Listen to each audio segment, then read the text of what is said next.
I have exciting news. Big news. Wacom tweeted out the other day that they will be upgrading the version of Android their tablets will be running on. Yes! Why are you all looking at me like that? No, really, this is big news. A little background is probably in order here. Modern tech is super cool. It's thin, it's light, it has great battery life, but we've given up a lot to get here.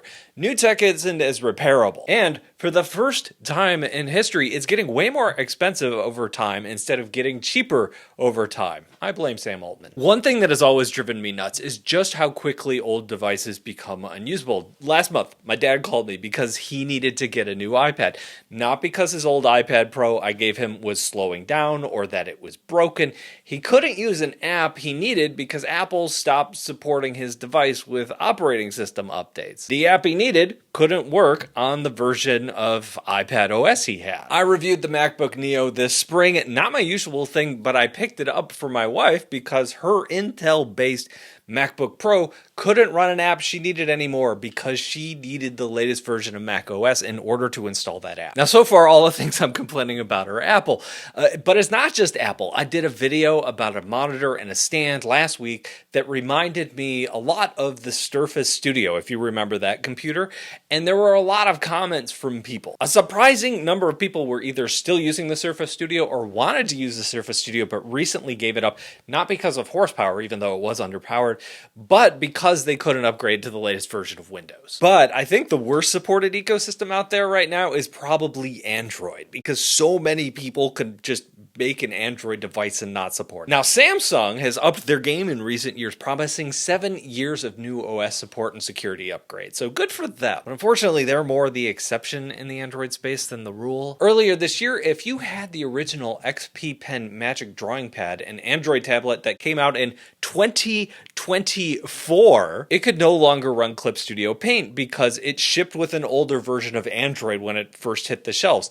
2 years after release, it can't use the main program a lot of illustrators are using on their basically kind of a brand new tablet. Crazy. Also, Clip Studio, shame on you for even doing that. They definitely need to share a lot of the blame here. And this is exactly why people pay a subscription to them to use their products on Android. But XP Pen, who made that Android tablet, should really be designing their tablets and their ecosystem around providing software updates for years to come. So this is really a two-sided problem. In terms of drawing, painting, illustration apps, Clip Studio Paint's a little bit unique in the Android app ecosystem because it is a subscription-based software. So it does phone home to make sure that you have an active subscription whenever you use it. If you're using something like iBez Paint X, that supports Android 7 and up. So if you're using an ancient tablet, you're still good to go there. And if you buy a tablet today and you're using that app to draw with, you have a long, long runway. Not to mention that since it's not a subscription app and it is not phoning home,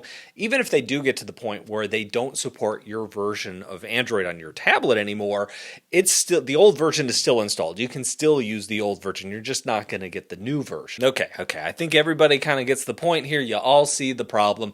No Android updates basically mean your Android tablet could only have a 2 or 3 year life cycle depending on what apps you're using. And this is why Wacom's announcement where they're bringing their tablets that just came out last year at this time, I should add, a few generations forward on Android is such a big deal. Now, I've made no secret of my love for the larger Wacom Moving Pad Pro 14. The 11's pretty good too, a little underpowered for its price, but still a very good product, fantastic pen. The 14-inch version is the only Android tablet that has pulled me away from the iPad Pro for everyday drawing tasks. I just love the Wacom pen so much. And my only dig on the product when I was talking about them a few months back was that, their longevity. When asked about software updates last year, Wacom said, we're looking into it, which is nice to hear, I guess, but it doesn't mean much. It's not really a promise. So I am so glad that they are taking this route. It makes it much easier for me to recommend them over some of the other companies out there going forward. We haven't yet seen this kind of support from XP Pen and Huion,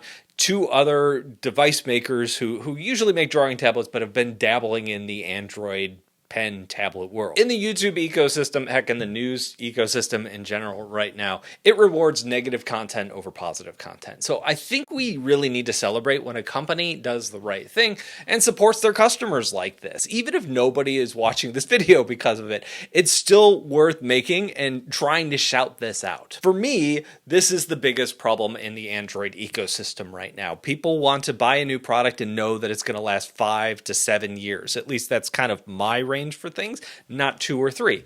But what do you think? Let me know down below in the comments. Thank you all for watching, and I'll talk to you in a couple of days.